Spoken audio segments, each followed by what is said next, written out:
Bueno, lo prometido es deuda. Vamos a hablar un poquito sobre Ucrania y vamos a escuchar primero qué fue lo que dijo el presidente este fin de semana. We're looking at a lot of things. We have big meetings coming up, as you know, in Saudi Arabia. That's going to include Russia. It'll be Ukraine. We'll see if we can get something done. I'd like to get something done. A lot of people died this week, as you know, in Ukraine. Not only Ukrainians, but Russians. So I think everybody wants to see it get done. We're going to make a lot of progress, I believe, this week.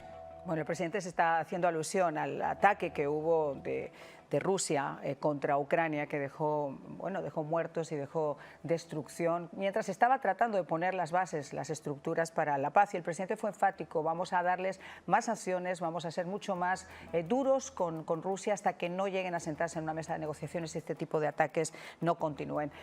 Juan, la perspectiva de alcanzar un acuerdo de paz está ahí. Ucrania, que salió ya después de las reuniones en paralelo con la Unión Europea y después, obviamente, de haber aceptado y agradecido a Estados Unidos por lo que ha hecho en la guerra de Ucrania, parece ser que está dispuesto, y hoy hay esa reunión entre Marco Rubio, Mark Wolf, el enviado especial Witkoff y también Zelensky. Esto va a ocurrir en Arabia Saudita. Cuéntanos cuáles son las perspectivas que puede llegar a haber para sentar a Rusia y a Ucrania en esa mesa de negociaciones. Bueno, primero yo creo que es importante que reconozcamos que este presidente sí está trabajando para la paz entre Ucrania y Rusia. Reconocer que lo que nos han querido vender por los últimos años de que Ucrania está ganando la guerra, de que Ucrania puede ganar la guerra, de que Ucrania es el David enfrentándose al Goliat, es una total y absoluta y burlona mentira que nos han dado a los americanos y al resto del mundo. ¿Para qué? Para poder precisamente extraer recursos que ya Zelensky mismo dijo que habían sido desviados, que no tenía todo. Ahora, cuando vino a la Casa Blanca hace una semana, dijo que sí, que estaba todo contabilizado. Eso no significa, señores, que el dinero llegó a su función, a lo que se había sido encomendado. Eso significa que saben dónde está el dinero, y obviamente sí creemos que saben dónde está el dinero. Y por último, yo creo que Zelensky, antes de contestar la pregunta, yo creo que Zelensky es el que ha provocado el retraso en estos diálogos de paz.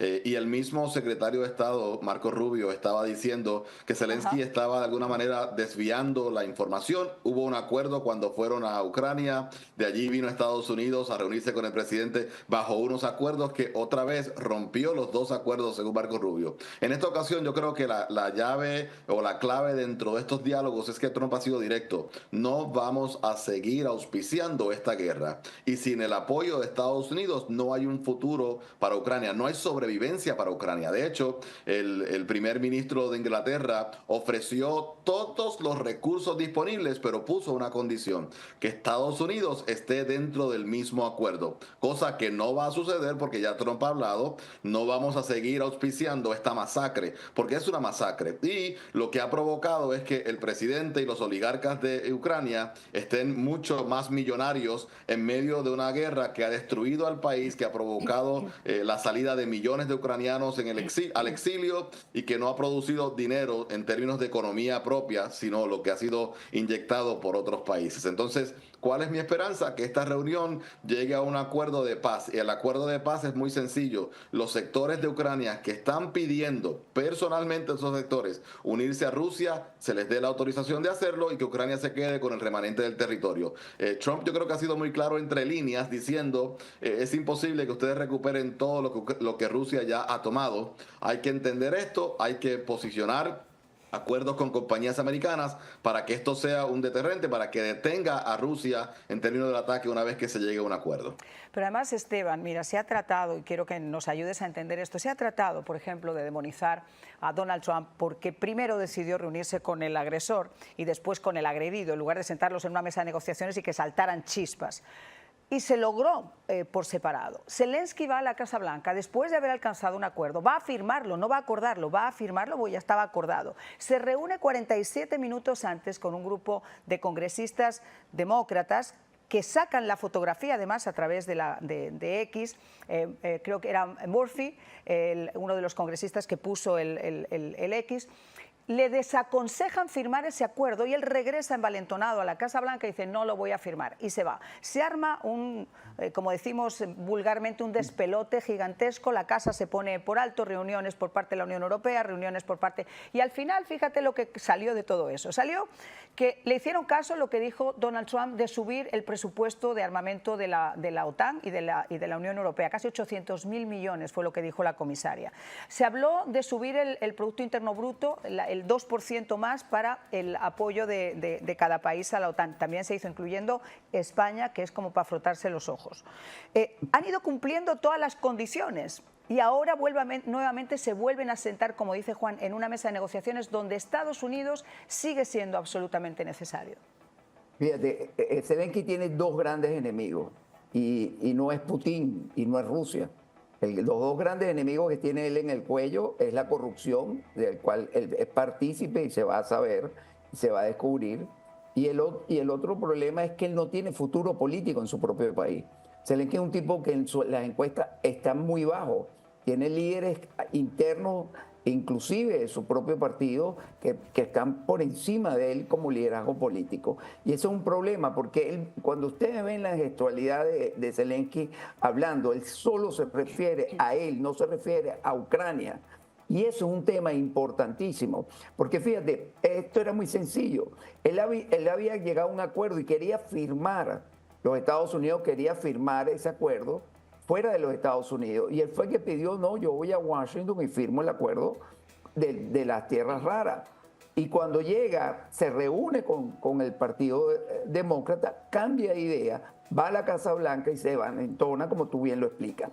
Pero él lo que no ha entendido, que la gente sí lo entiende, por eso es que él tiene tanto rechazo, es que si compañías norteamericanas entraban en Ucrania a explotar estos minerales, ellos eran compañías que iban a estar protegiendo el territorio ucraniano. Y Rusia iba a tener que pensarlo muy bien porque como Estados Unidos es miembro de la OTAN y es el miembro principal, Rusia nunca iba a atacar a compañías norteamericanas, a pueblos norteamericanos, porque sabía que hay un problema. Eso de que Rusia, los europeos hablan que Putin tiene unos sueños expansionistas de tomar. Cuando la gente ve un mapa de Europa y de Rusia, todos los países, Finlandia, Suecia, todos estos países que han entrado nuevos en la OTAN, ese cuento, como lo dijo bien Juan, nos han vendido una mentira.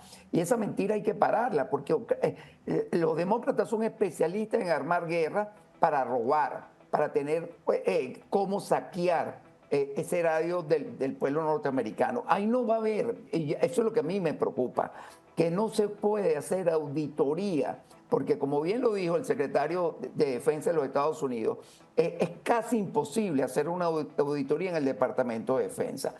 ¿Cuántos negocios? ¿Por qué los demócratas paran el acuerdo que se iba a firmar en la Casa Blanca? Porque ellos están involucrados en esta corrupción. Y no podemos seguir pensando que Estados Unidos debe intervenir y seguir financiando las guerras que no son de nosotros. ¿Por qué los europeos no quieren aportar la misma cantidad y el mismo porcentaje de su presupuesto para la seguridad de Europa cuando ellos mismos tienen una invasión actual que ellos mismos han permitido, cuando la Angela Merkel permitió que 1 millón de radicales musulmanes entraran a su país? Y ahora Europa es incontrolable. Entonces, ahí tiene que una reflexión. No podemos seguir defendiendo este argumento de la guerra, que Putin es un carnicero, que el otro es una víctima. Eso no es el sentido de esta guerra. Esto es una guerra totalmente corrupta. Esto se podía haber evitado, como lo dijo el presidente Trump desde un principio, como se puede evitar también la invasión de China a Tailandia, a esta isla que está al frente, se me acaba de ir el nombre, ¿Taiwán? por supuesto, a Taiwán. O sea, nosotros no podemos seguir siendo las personas que ponemos el dinero, el armamento y nuestras fuerzas armadas para estabilizar el planeta. Esto no puede ser. Hay maneras, como lo está haciendo el presidente Trump, de manera muy correcta, como está haciendo con México, como está haciendo con Canadá, como está haciendo con China, porque al final las guerras son económicas, no son ni por principio religioso. Hay grupos talibanes, hay grupos que atacan eso es cierto, pero al final todo esto termina en una sola cosa, que es la base del dinero. Y eso es lo que tenemos que evitar con Ucrania.